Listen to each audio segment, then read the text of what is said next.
यहाँ पे अगर दम है तो यहाँ पे प्रधानमंत्री बोल दे कि ट्रंप झूठ बोल रहे हैं।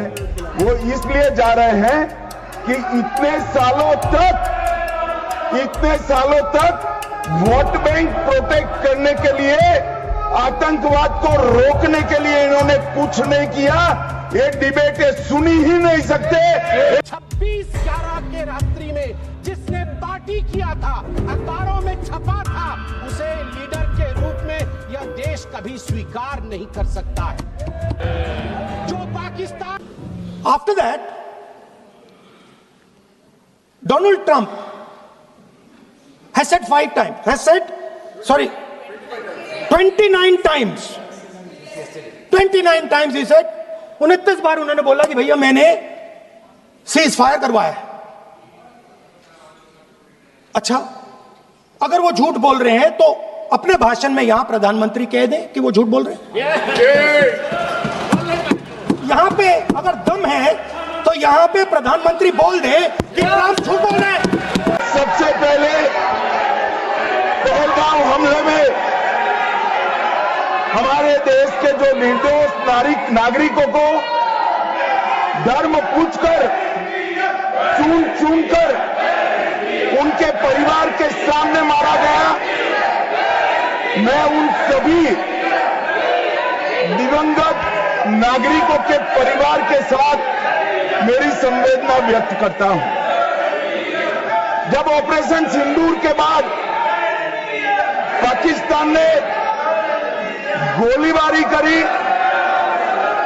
वो गोलीबारी में कुछ नागरिक हताहत हुए। वो नागरिकों के परिवारजनों के प्रति भी मैं गहरी संवेदना व्यक्त करना चाहता हूं। माननीय अध्यक्ष जी, ऑपरेशन सिंदूर, ऑपरेशन महादेव, ये दोनों के लिए जिन सुरक्षा बलों ने भारत का सम्मान बढ़ाया है, वो सभी को मैं हृदय पूर्वक बहुत साधुवाद देना चाहता हूं।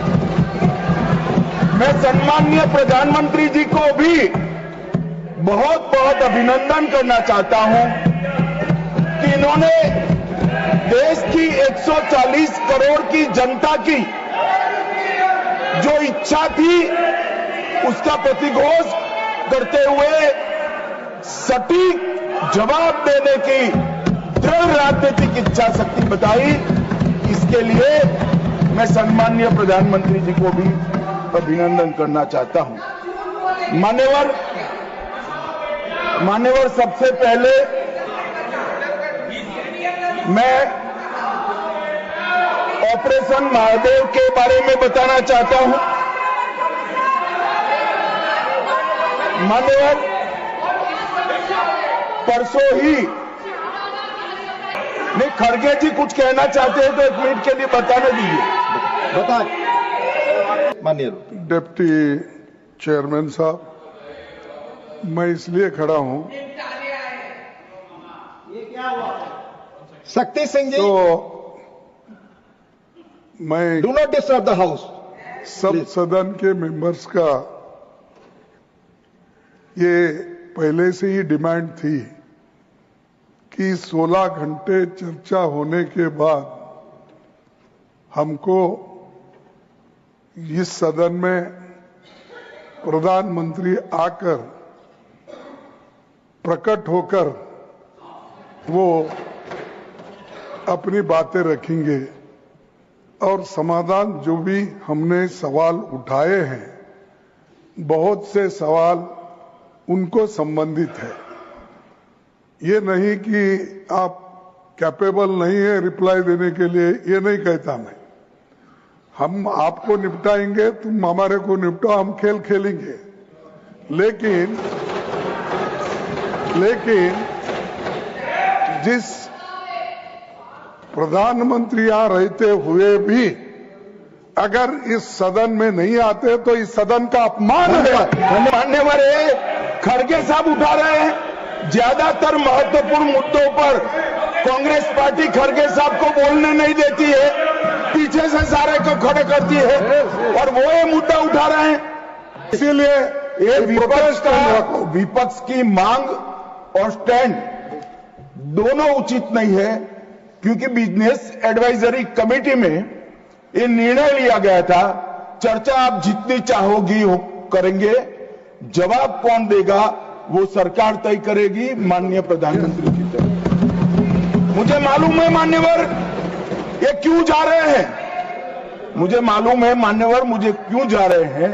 वो इसलिए जा रहे हैं कि इतने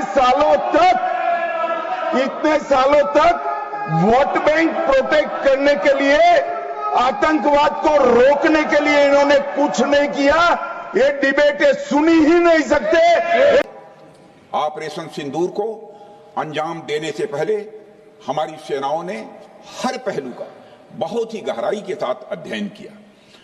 हमारे पास कई विकल्प थे, लेकिन हमने उस विकल्प को चुना जिसमें आतंकवादियों और उनके ठिकानों को अधिकतम नुकसान पहुंचे और जिसमें पाकिस्तान के आम नागरिक को कोई क्षति न होने पाए, इस बात की भी हम लोगों ने चिंता की।